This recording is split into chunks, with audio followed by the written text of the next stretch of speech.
And then let's go live here. Why not? Let's have a little fun, folks. You think you could tell us what to do? You think you could tell us what to wear? You think that you're better? Well, you better get ready. Bow to the masters. Break the wall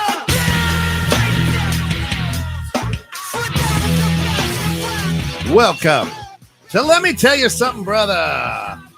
The show, the ultimate show on sports entertainment and the world of professional wrestling. Learn the ins, the outs, the storylines, and talent on each platform. Join Tim and Tom.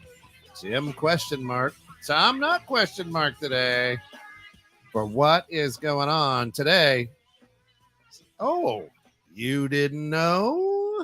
Your ass better call Somebody. somebody. If you don't know, you ain't been in the world of wrestling as of late because a lot's been going on. There's so much within the last few weeks. That's that, it. even when I wasn't here, when I was here, I mean, there's so much going on. It's the injury bugs, Boy, 30-year drama, Oh. 20-year anniversaries, long-term story builds. They finally are coming together. It's been. We need a show every week now. I'm telling you, it's been a long, strange ride this last couple weeks, but fantastic stuff, right? And of course, the biggest news out there. There's so much biggest news.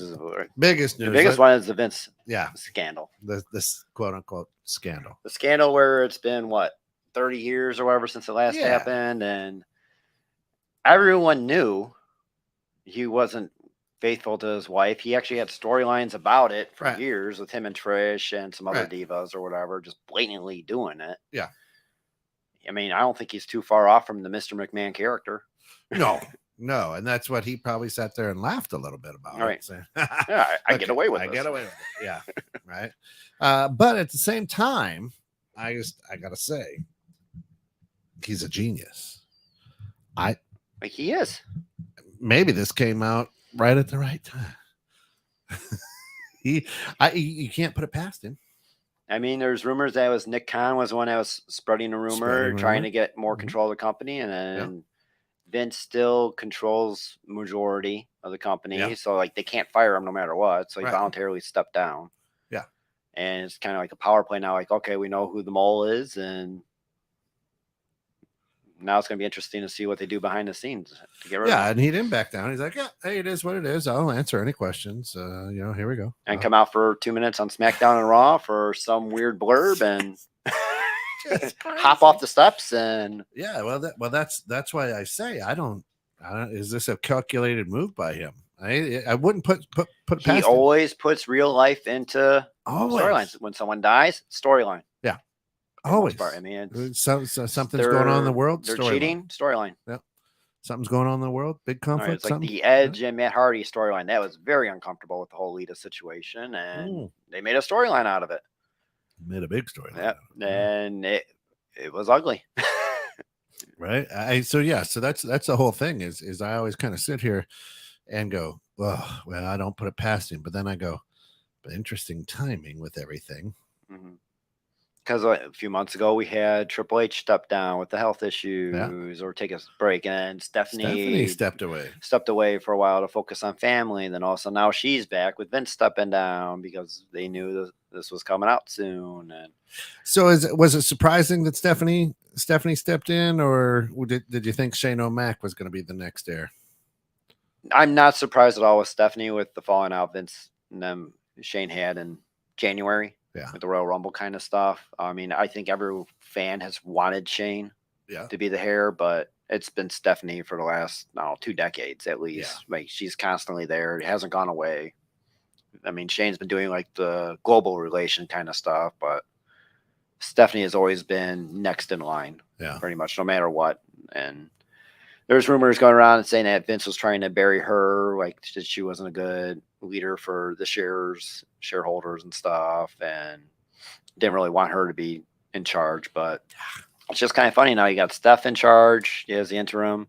Yeah. Triple H is back running NXT. Bruce Pritchard is now executive talent relations. Who knows? Maybe Paul Heyman comes in, fills that void, and is the more creative guy. I mean, right? Just imagine him, Triple H, running the shows. I mean, very entertaining. Vince stole half of his ideas back in the ECW days and capitalized on them. Well, and with Stephanie there, does that bring Triple H back as the NXT? Well, that's what he is in charge of NXT right now. He's like, so I'm he back. Stepped back. He said, I'm back. Well, so that's interesting. And now, and you got some AEW guys contract expiring the next year or two that left because he's not there anymore. But now, hey, guess what? And now he's back. Go develop your stuff like Drew McIntyre did. Left for a few years. Cody left for several years. Right. Got bigger, better promo skills, more likable, and you cheer for him now. Now he's back. Yeah, because like back then, like 10 years ago, they show a picture of Cody and Drew McIntyre as champions, and they're both like skinny twigs. Mm-hmm. And now it's like they're the top stars of the company. Interesting. I mean, it's this whirlwind of stuff going on right now. It's just a lot, man. I mean, it's a good time. It's a great time to be a fan of the sport. It was like a week or so ago. It's like, is this setting up now for The Rock to finally like jump in and bail him out? And not a peep. No. And I mean, they're gearing up towards that WrestleMania 39, Roman and Rock. I mean, that's what he wants. And here's the best thing I could say about Dwayne. And I call him Dwayne because he and I are very close. Friends of the show. Friends of the show. Long time listener, first time caller. We're still waiting for that first time, Dwayne. He's calculated, right? So he's put together a great business team around him. He's put together. He's very calculated now. Everything he touches turns to gold. Yeah, it does. I mean, his nickname in Hollywood was Franchise Viagra. Right. That's awesome. But it's true, right? So he's very calculated, and I think if he does, the timing will be right. It'll be done, and interesting. Not a lot of people are trying to go to him or anybody else for to hear anything. It'd be great to hear from the Texas Rattlesnake, right? Because he was always the FU guy to the boss, and now the boss is be interesting to see a storyline there too, just coming back like good old storylines. I mean, and now it feels like it's the old Alliance storyline back in when WWE bought out WCW. You had Stephanie and Shane on one side trying to overthrow WWE with their dad, and now it's like, hey, guess who's in charge? Like, there's your long-term storyline finally paying off 20 years later. 20 years later, that's it. And as we kind of discussed, I mean, he played, Vince, when I say he played that, and he knew it, and that was the genius of what he did, laughing the whole way, shoving it in people's faces, and now it's come back to bite him. But 30 years, right? I mean, he had the steroid scandal in the early 90s, and he fought that. You'd say he won that, and I mean, he's never afraid to back down from any challenge. So I don't think he's not afraid of anyone, right? So he even tried having a match with God one year. Like, he is not afraid of anyone. Right. So why now, right? Does the referee, the lady, come out? Is it the money ran out? Is it a good story? That's why I say it's Nick Khan trying to get control of the company. Just right. It's just funny, like where he comes in 2 years ago, and now all of a sudden you're having all these issues with these top executives, and like all fingers point to him being the mole. And there's rumors that he was good childhood friends with The Rock. Oh. So is it The Rock leveraging gain the company? Cheaper. Yeah. Run it down a little bit. Right. Come in, be the and saver. Like I've said before, like when you watch the show Young Rock, it shows his family growing up with the promotion side of it and how Hawaii. Interesting. And how Vince and his grandmother had a great relationship. And there's times where like Vince would try to like go, hey, you can't have Andre this day. And that would kill their whole marketing thing because Andre was a huge draw, pun intended. And so, I mean, is it coming full circle? And now Rock owns Vince. I fully believe that that's going to happen one day. That the next owner will be The Rock, not Disney, not Fox, not Comcast or NBC. Right. It will be whatever group The Rock is part of. That's his heritage. Yeah, could be. Maybe he creates his own station. No, and that's what's funny. It's like you got The Rock on NBC and his shows on Peacock. WWE Network's on Peacock. There's a familiarity there for sure. He bailed out Vince with XFL. And how's the XFL doing? Well, they're just starting up again. But it looks like it's going to be doing better than the first time because they actually have a deal with the NFL. Yeah. Try new rules, new plays, get players kind of in there and stuff. So, I mean, I'm very curious to watch when they start. I was watching some preseason or something. I don't know where I was. And it was all right. There was nobody in the stands. That's not shocking this time of year. Right. And just like, there was nobody there. It looked like COVID football. Oh, that, you don't have to steal the bacon anymore. Right. Right. Like the kickoff was their most exciting part of the game before. That was it. And and everybody's nicknames on their jerseys. Yeah. He hate me. He hate me. I remember that guy. That's fantastic. All right, so enough on that. Injuries. Let's go into the medical report. Injuries are happening right and left. And so we had AEW's Forbidden Door this past Sunday in Chicago. Yeah, at the United Center. Good turnout. Good turnout. I mean, the card was originally better than what it was supposed to be, but still overall good show, entertaining show. You had Sting making his return in a way and jumping off the Titantron or their version of Titantron on top of a few guys. And I mean, he's 63 years old. Yeah, it's amazing. It's just like what he's still doing. Like, I'm almost 40. I can't move like that.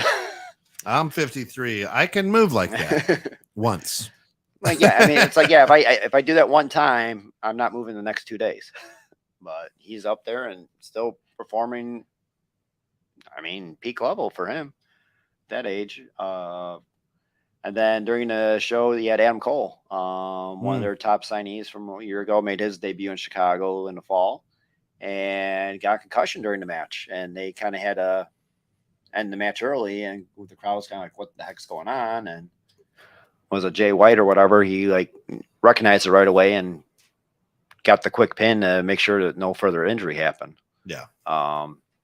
But that's the thing. It's like you got Cole out, you got Bryan out, you got Punk out. Jeff Hardy has his battles. Yeah. Randy Orton's out. Yeah, Randy Orton, right? That could be a career. Rhea Ripley's out. I mean, it's like everyone that they're planning on having these matches, they're all getting hurt left and right. Yeah. It could be like, I know with AEW, they overuse a bunch of their guys. You tune in to any Dynamite or Rampage, you usually always have Daniel Bryan, CM Punk, or Adam Cole. They're always constantly wrestling. Those guys never got like a day off. Right. Because they bring butts and chairs. But now it's just, they're scrambling. Yeah. Now, Orton, tell us a little bit about that. His back. His back is just, the prognosis isn't good. Cody Rhodes too. The fact thing. I mean, yeah, it's just, Randy Orton hurt his back. They thought he'd be back in time for making an appearance at Money in the Bank and then SummerSlam. Now they're expecting it to be even longer. I don't know if you saw the latest picture of him. He's got skinny legs now. It's like, I don't know what he's doing. Who's that? Randy Orton. Oh, there was just a photo popped up about him like 2 days ago. Yeah, so he's not doing anything. His legs are like, he's not doing anything right now. So I mean, he may be taking 9 months off. Probably could be like another Royal Rumble kind of return. And what I found interesting last night on Raw, there's still that missing vacant who's the final member in Money in the Bank ladder match, because originally it was supposed to be Elias or Ezekiel or what was that? Or both against Kevin Owens, and the winner of that match would then go on fill that final void. That match didn't take place. Yeah. So I don't know if they're planning on doing it Sunday or I'm sorry, Friday night on SmackDown, or the way how they had that whole Cody Rhodes promo on Raw last night. Yeah, that was interesting. Does he just make some appearance? Because technically he doesn't have to do much. Right. He just has to climb the ladder and grab the briefcase. I mean, you had Brock Lesnar one year, didn't wrestle the entire match and just showed up at the very end and knocked off Mustafa Ali and grabbed it. So, I mean, that's all they need. So, I mean, that could be the kind of match he does. He had the 20th anniversary of John Cena last night. Yeah. Could he be the final one? The champ is in the house. There's some rumor. There was one storyline I really liked where he goes and challenges Gunther for the Intercontinental Championship because he's never held that belt. Oh, that in his 20 years, he's never been a Grand Slam champion. Does he deserve to be? And they're saying that what would help is he comes in, beats Gunther, gets the Grand Slam champion. Well, in a couple months, WWE is going to UK for a pay-per-view. Is that where now Cena drops it to Gunther to make him a bigger name? And plus you get the hometown crowd. Yeah. And with that support. Yeah. I mean, it's just, and the 20 years of Cena, like, I remember when he debuted against Kurt Angle. Right. It's like, and I remember I couldn't watch any of his Raw matches. I turned it off.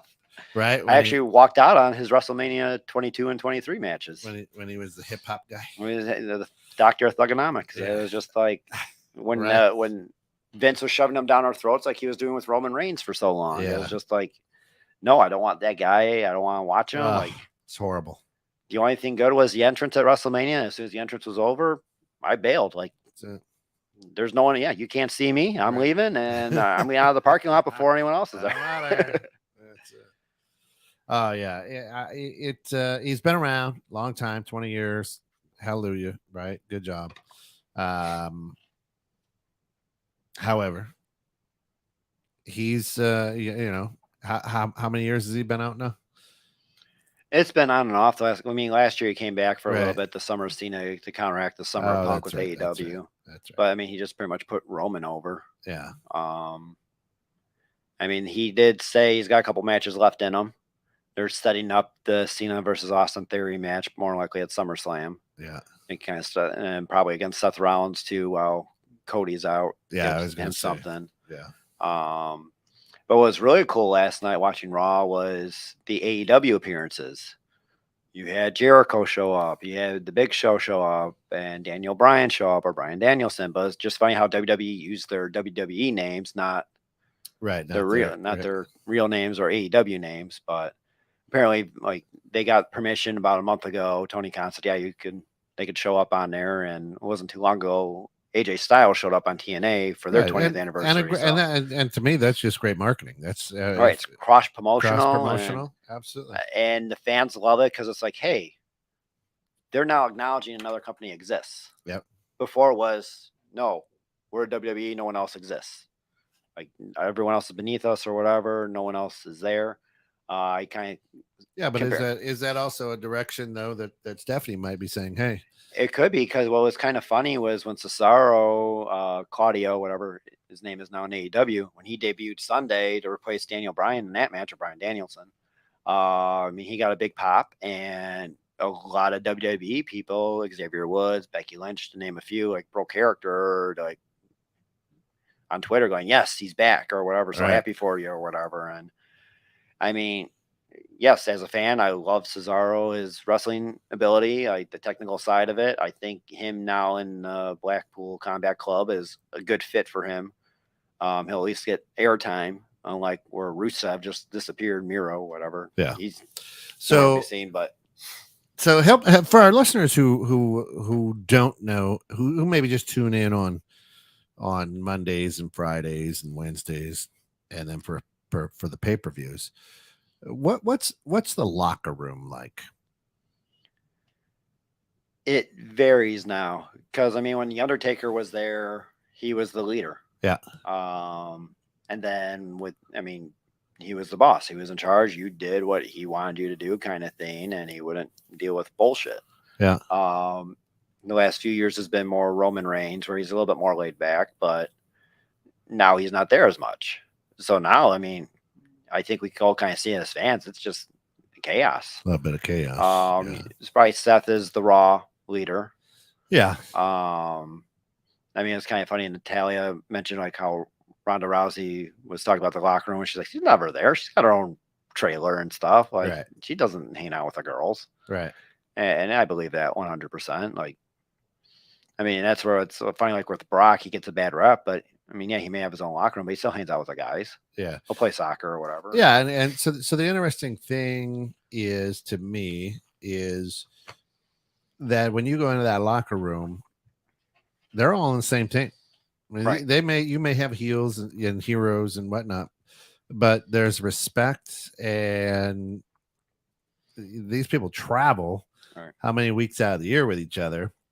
So it's not like you grow to learn and like people, and there's a lot of respect in that locker room. It's their livelihood. Right. You got to protect each other. Right. No one wants to be injured and out because you're not making more money. You're not selling more merch. When you're not on TV, you're not making anything really. So I'll hopefully we'll be able to get on some old talent. Got a good friend, Chris Prykop, who he wrestled in the circuit for a while, and he's like, when you're in there, how dudes, if you and I were to bump into each other, we give each other a good firm handshake. Mm. He goes, it's a dead fish handshake, because that firm handshake says I can whoop you. Mm. So, hey, how are you? And it's just a limp handshake because it's just respect. Like, okay, let's have a good show tonight, whatever the case may be.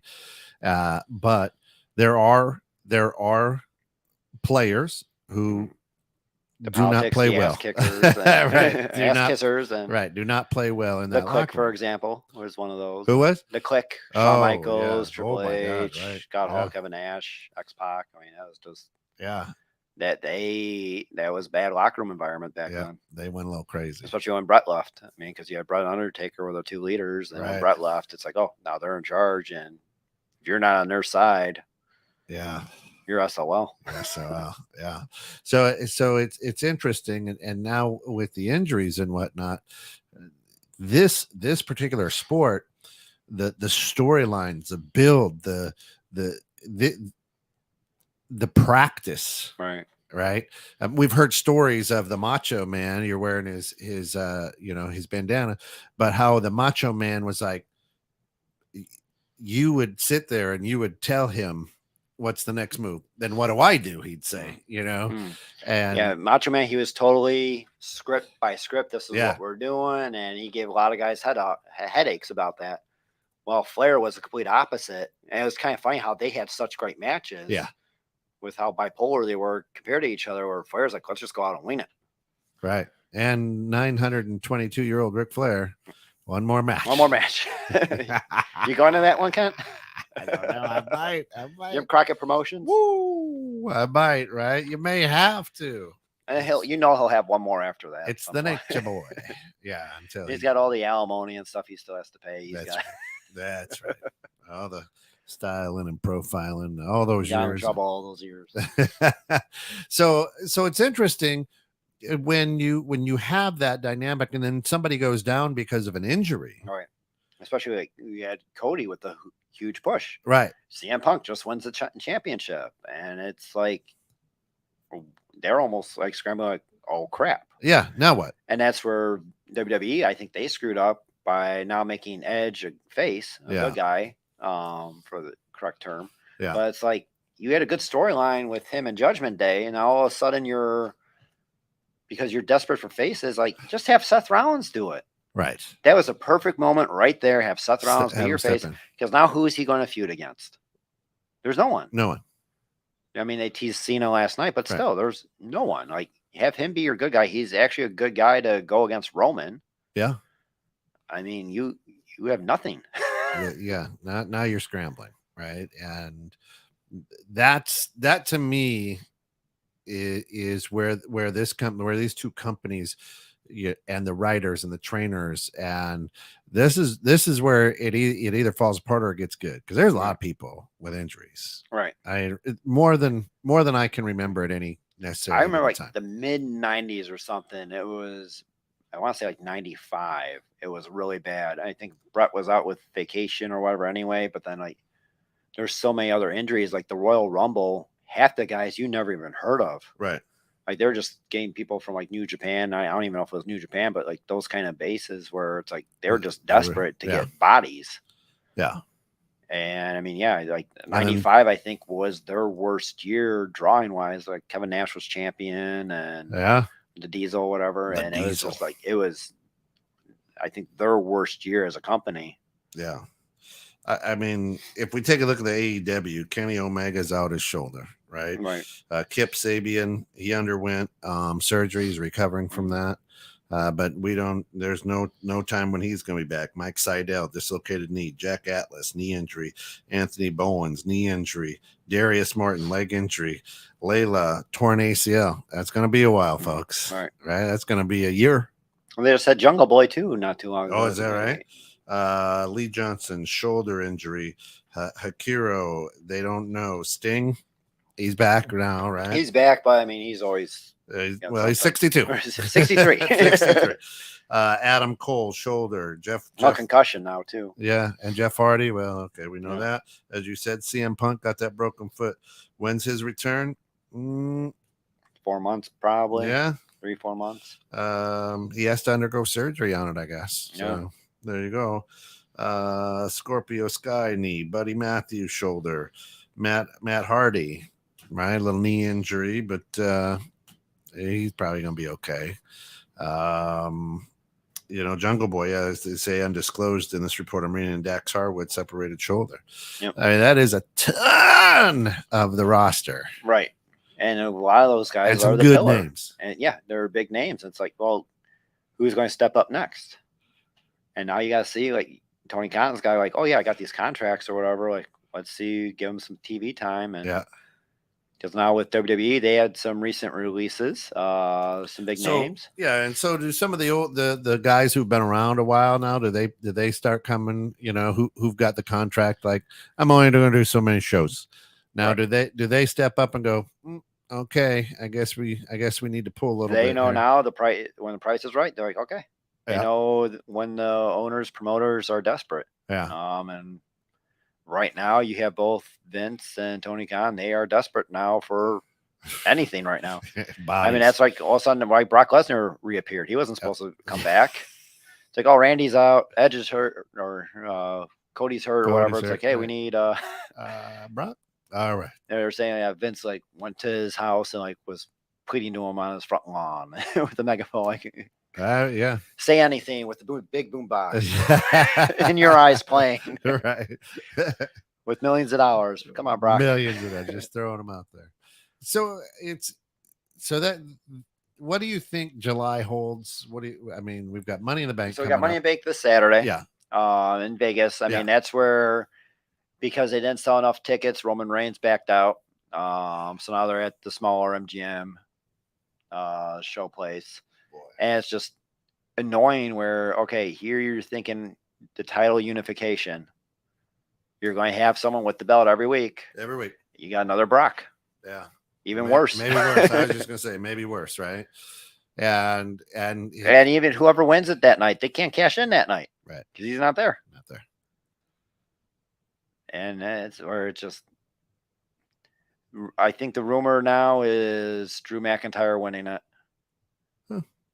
Because of in September, the whole show in England, the UK. Oh, okay. That makes good sense. Because they were going to need the pay-per-view buys then. Yeah, that makes good sense.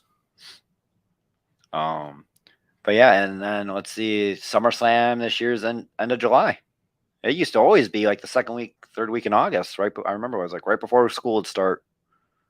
Yeah. We'd have it and like, okay, it's time to go back to school. And SummerSlam, yep. And yeah, I mean, I always loved SummerSlam. I mean, that's always been, I almost always liked it better than WrestleMania because you didn't have the gimmicks and celebrity appearances and it wasn't as long of a show. Yeah. The circus. Yeah. And the pomp and circumstance, pun intended, with everything. Well, yeah. So what's going to happen with that now? SummerSlam. What's going to happen with AEW in their summer promotion? It's Tony Khan may be opening up a checkbook for some more guys, and I mean it's because Jericho's got his band touring again, so he probably won't be on TV. Fozzy going. If Aaron Dahlem and the Vixens listening, please get Fozzie. Book them for your venue at some point. So what do the fans want? What do the fans want, Tom? Fans want The Rock. Fans like the old guys. They like the old guys. They like the Attitude Era. They like the history. So do we? But they don't want Goldberg. They want guys that can actually perform. Do we hear the gong of the Undertaker? The price is right. Every man has his price. Just hit the Hall of Fame. Still in okay shape.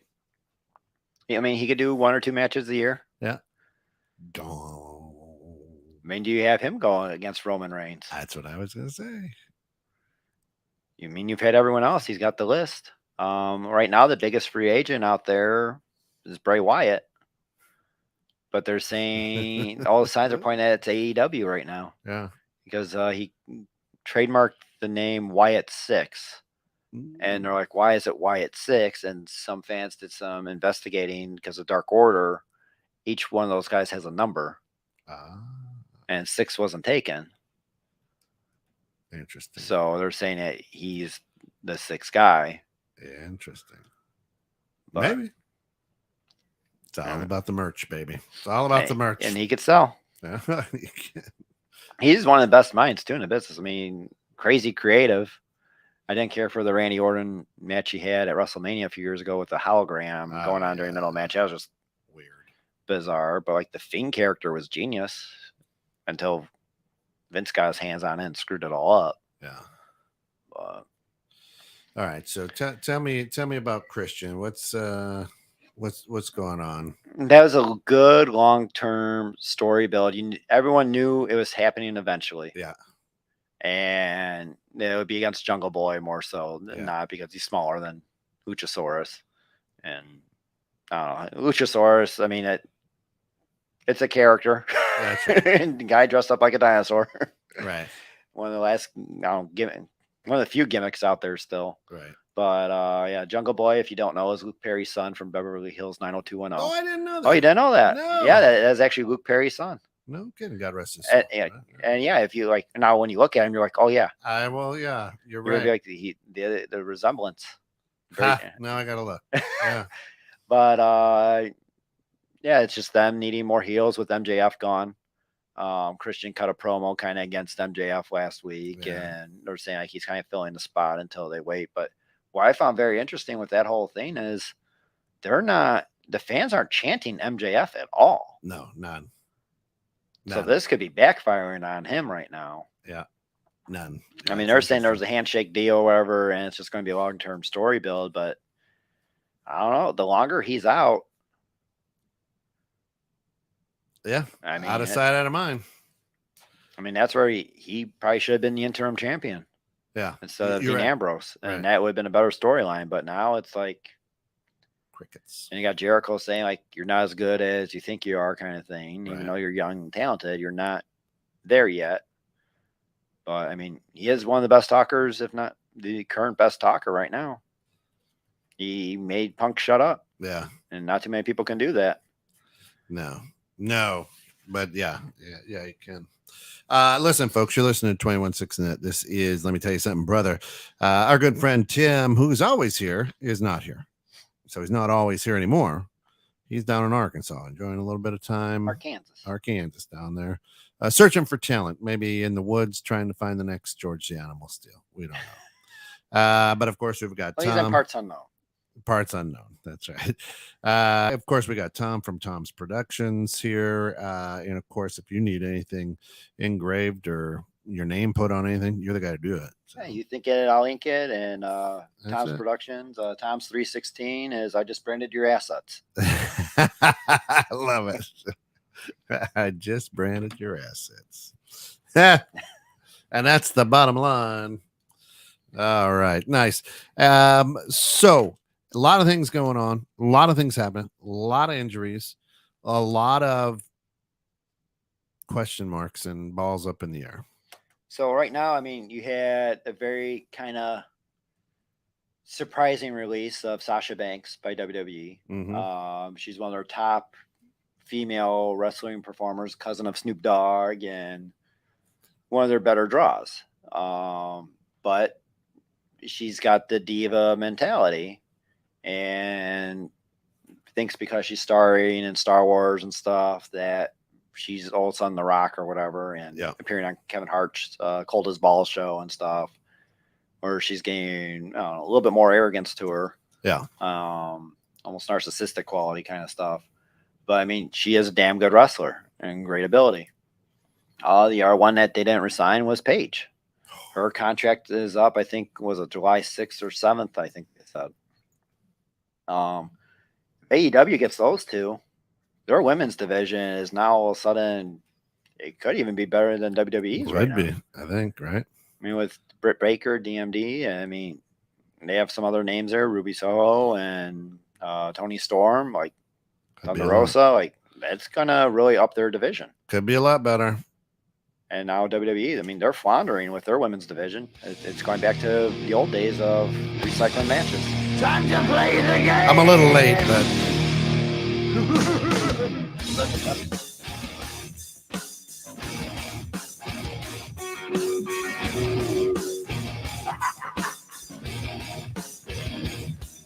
it's all about the game and how you play it. All about control. And if you can take it, all about. Of course, that means it's time for the best of the worst of right here. Let me tell you something, brother. The game we play every week just to throw you guys off a little bit. All right, so this is a good one, I think. I want to see what your thought is. The best of the worst of all-time pay-per-views. I stumped him. He's rolling through his Rolodex right now. This guy's got a brain that's amazing. So once WWE had the network, you could see the quality of pay-per-views plummet. Start to slip and slide. You're not having championship matches. You're not having the high quality matches at all. I mean, arguably the ones that aren't the big four, like the WrestleMania, SummerSlam, Survivor Series, Royal Rumble, the ones in between, a lot of them are just subpar. And it's,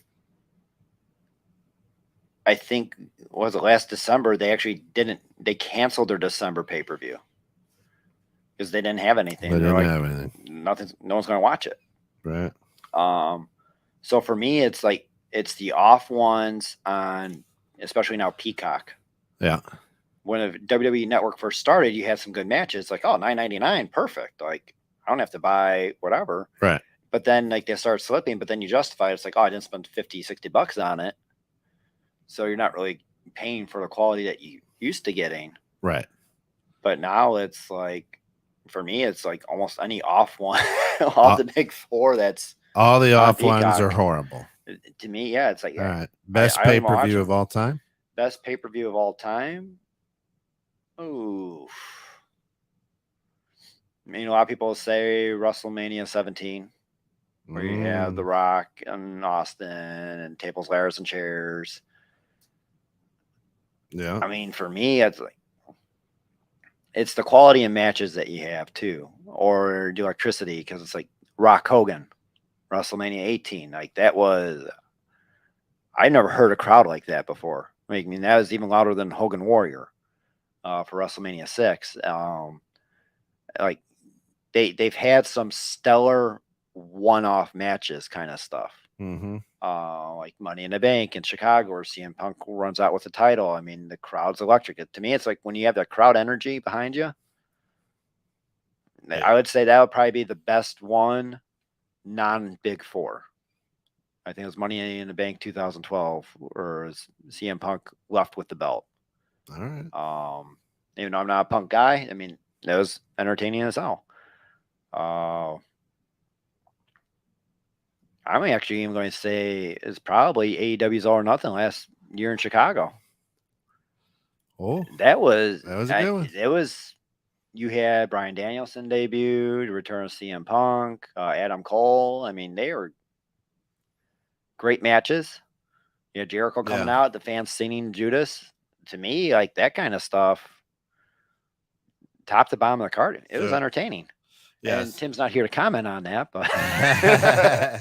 Oh, you're wrong. But I mean, yeah, for me, like I talked to my brother Art about stuff like too, like because we'll talk about like WrestleMania season or best WrestleManias. It's like the one we were at, WrestleMania 22, really wasn't that bad of a card, top to bottom. Yeah. I mean, the bad match was Boogeyman versus Booker T. But you had Mark Henry versus Undertaker and casket match, Edge versus Mankind with the flaming table scene. That was the last WrestleMania that was less than like 20,000 people at. That main event was Cena and Triple H. They had Michaels versus McMahon in there. I mean, and probably the best women's WrestleMania match ever was Trish and Mickie James in that one. Oh. So I mean, that was a really solid card. And then they had the Money in Bank ladder match for that too. I think Rob Van Dam won that one. Rob RVD. Damn. All right, so I did a little research and I found a list. And here's one that'll jog your memory. Maybe. 1996. The Bash at the Beach. Now, keep in mind, this show changed pro wrestling. This is what they say. Right. Okay. The undercard was Joe Gomez versus the Gamblers for 2 hours. I'm like, what? It'd still be in the top 20 because Hulk Hogan was being revealed as the third man. Right. And that's where it's the main event that you remember. It's not the stuff before that. The other matches, Disco Inferno versus Dean Malenko. The man of 1,000 holds. Yep. And the double dog collar. They had the double dog collar match. And the opener was Mysterio and Psychosis. See, and that's what I liked. That was a crazy one. WCW is the cruiserweight division they had. Yeah. They always had a good balance. Their pay-per-views were hit or miss, especially in the later years where, I mean, they couldn't keep track of time. And the worst was when they went overtime on pay-per-view and got cut off. And you didn't even see the finish to the main event. Yeah. Another top 5 would be the Canadian Stampede, 1997. That's with the whole Hart Foundation and the whole family coming out to the ring celebrating. Yep. Whoa, multi-man tag match. Oh, yeah. Crazy. And then rolling in at number 1, WrestleMania X7. 17. And that's what you said. All right. And they say the best WrestleMania of the Attitude Era, and in many people's mind, the end of the Attitude Era. Yeah, because the following years when Hogan made his way back, and you had the WCW purchased, and that was the first Triple H Undertaker match, a wild hardcore brawl between Raven, remember that, Kane and Big Show. Man. China's final WrestleMania appearance. Really? Yeah. Shane versus Vince in that one. The gimmick battle royal and gobbledygooker. Yeah. Of course, the main event featured one of the most ill-advised heel turns of all time. Stone Cold. Yeah, crazy. Right? So the worst of WrestleMania 11. For me,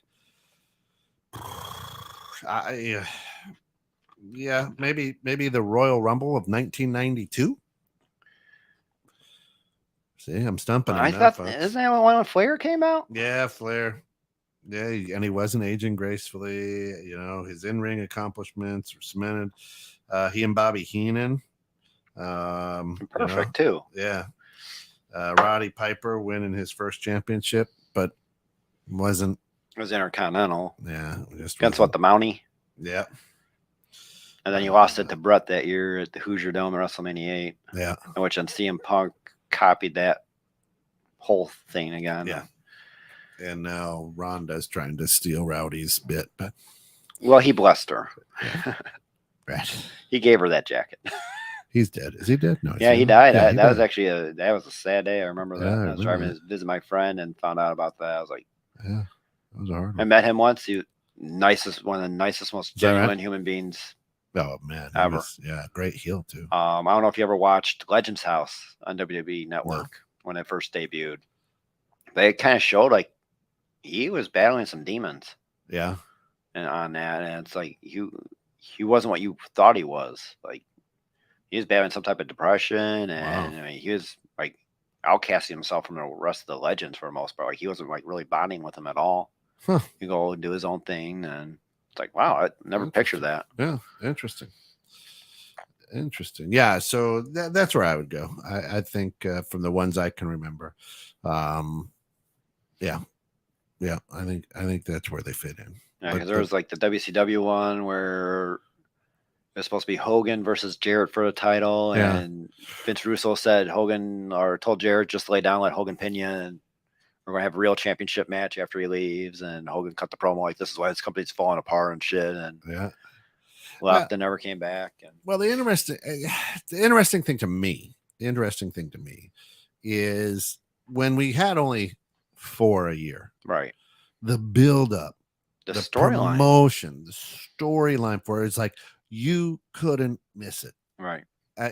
And back in the day, hey, you get eight guys, 9 guys together, everybody just throw in some money, and so we can afford this thing because you just couldn't miss it. Now there's one every month, and you're like, well, whatever. They call it's on Saturday now. Whatever. I don't know. They took a match from the WrestleMania pay-per-view and created its own. Right. Kind of what they did with Hell in a Cell and other stuff. Yeah. Tables, ladders, and chairs. Tables, ladders, chairs. Oh my! So it is very interesting to me that I think to bring back the excitement, I think taking some cookies away from everybody, like. And I know it's a big money driven business, right? But especially with WWE being on the stock market, it's right. Like being public like that. I think that really hurts them. I think you're right in terms of watchability. Yeah, I mean, business wise, they're doing phenomenal. Right. Like you can't argue with what they're doing and budget cuts or whatever. But as a fan, it's like, I don't want this. No. What match was I watching? And sometimes I just like watching some of the old matches, and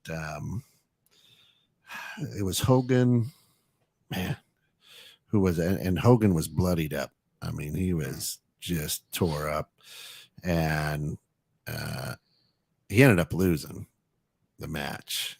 God darn if I could remember who it was now, but it was a great match because it was back and forth, and it's Hogan in his red tights, and you're expecting him to win. You were ready for him to Hulk up, and boom, finished. And you just, it just, and I remember watching that, and you just go, that's not supposed to happen. All right. It's like when you're shocked when he lost to The Undertaker the first time. Yeah. And Earthquake. It's like, really? Earthquake? Yeah. So, when you have a 400-pound guy sitting on your chest. So I think I do. Now, I don't know anything about, the pay-per-views or this business. But the magic of those pay-per-views are gone. Yes and no. I think you still have it somewhat with the big 4. I mean, definitely WrestleMania and do you SummerSlam. Because that's your love, or is it the truth? For me, as the longtime fan, it's knowing that that's going to be a good show. Yeah. They're going to do something like last year. You had Becky return. Yeah, it's like the Daytona 500 for racers, right? It's like, hey, here it is. This is it. It's like the Super Bowl. Yeah, I mean, WrestleMania is the Super Bowl. Yeah.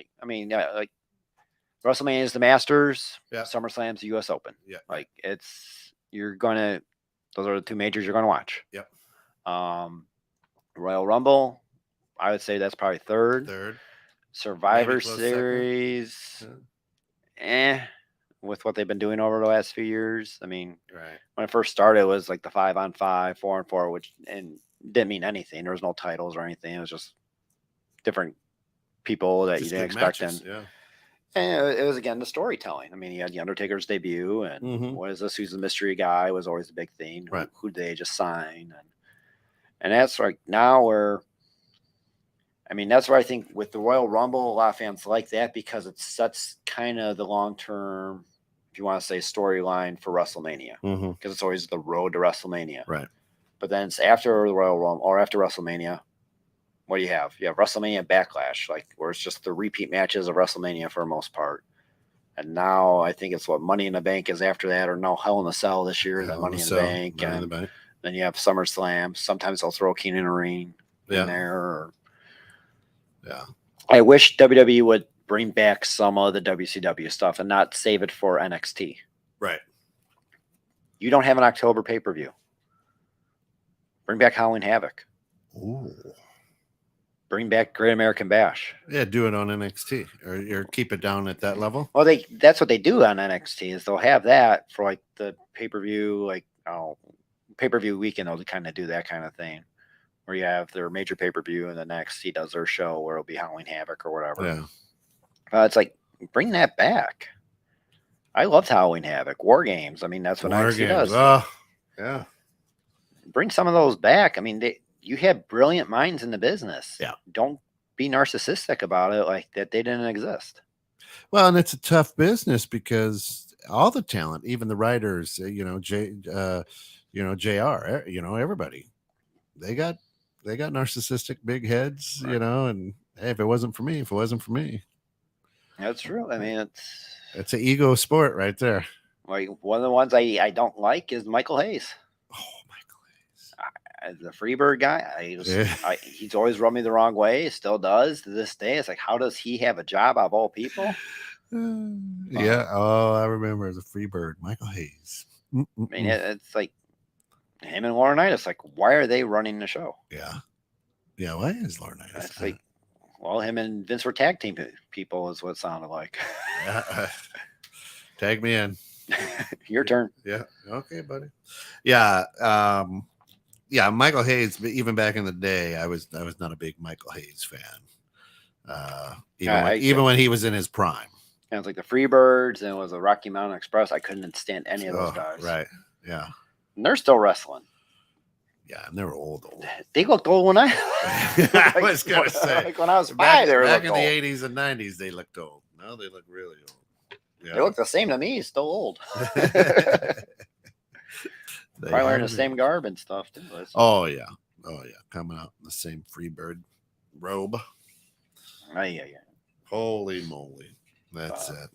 Yeah, well, it's gonna be interesting to see what they have in store for the next few weeks. I mean, because usually a lot of times WWE likes to take advantage of the summer lack of competition. Like you don't have NFL going on. I mean, you may have a Monday Night Baseball game, but for the most part, this is when they usually thrive. Right. This is when they pump and up. I think that's where they got deflated a lot with Cody out and desperate to get Lesnar and Cena back in. And now they're promoting like The Undertaker for something in Nashville end of July, too. I don't know if that's the same night as the Ric Flair final match. Jim Crockett Promotions, but it's. And that's the thing, too. It's like the Attitude Era guys, who do you really have that's left? Triple H was forced to retire with the heart condition. Mm-hmm. I mean, technically, Shawn Michaels could probably still do it. Yeah. Out of all those guys, he's probably the only one that can still do it, but like you don't want to see Goldberg again. His last few matches were atrocious. I've watched a few interviews with the Road Dogg. He's got kind of a voice over there at AEW. Well, yeah, him and Billy Gunn are over there. Billy Gunn, yeah. Road Dogg not looking so good. No, he never looked. He never looked good. He never did. He's a wrestler. He's a tag team champion. Like he almost reminds me of like Trevor Murdoch kind of body. Like it's so true. But he's got a big voice over there at the AEW. And those are the kind of guys you really need to bring in as managers. Exactly. I mean, that's where like I know like in Tim, the last show he was on, talking about Paige and stuff, like she should have been the voice for Ronda Rousey. Yeah. Have her create her own little club, her own little stable, whatever. Have her, Shayna Baszler, and probably a couple other ones that are Raw that really need the voice. Well, and so the Road Dogg in these interviews that I was watching was talking about clean finishes. Mm-hmm. Going back to wrestling, pinning you inside the ring, right? Then we don't have to drag it out. We don't, have to go into the crowd. We don't have to get crazy. But he's saying that if you want to catch more people's attention and whatnot, go back to a clean finish. Mm-hmm. Agree or disagree with that? I would agree with that because a lot of it is outside interference. Usually you have someone that they're feuding with for their next pay-per-view or next show interfere in that match, and it's not clean. They feel they need to get the ratings to go through the crowd and fight and brawl through the crowd and stuff and jump through off the stage on the tables or whatever. And I mean, that's where I think AEW kind of thrives in, is they have more of the technical wrestlers now where you're actually having those kind of wrestling matches. I mean, when you look back at the 80s, I don't know if you watch like ESPN Classics or whatever, like even AEW or not AEW. Yeah. AAW. AAW. Or AWA. AWA, that's what it was. Where like they would have 20, 30-minute draws. Yeah. Time limit. And I mean, yeah, the time limit matches, and those would always build up the storyline. Yeah. It's like, oh, neither one won, and they kept going, and they do it again and again. And I think that's what they're kind of missing now. I know AEW has done that a few times. Like, oh, it was a TV time limit draw. 15 minutes. They went over. Match is over. And that's where you set it up for the pay-per-view. Like, okay, now there is no time limit. Well, and I think that by the clean finishes, those that makes the outside of the ring fun. I think that builds a better storyline too. That usually it ends the storyline, is what I've noticed lately. Yeah, but looking back, the clean finishes, or somebody grabs the ankle and drags them out of the ring. They grab the tights, whatever. Those clean finishes, you start liking somebody, like, oh, I like the way he did that. Well, I like his finish move. It's like, especially when they have a heel do it. Yeah.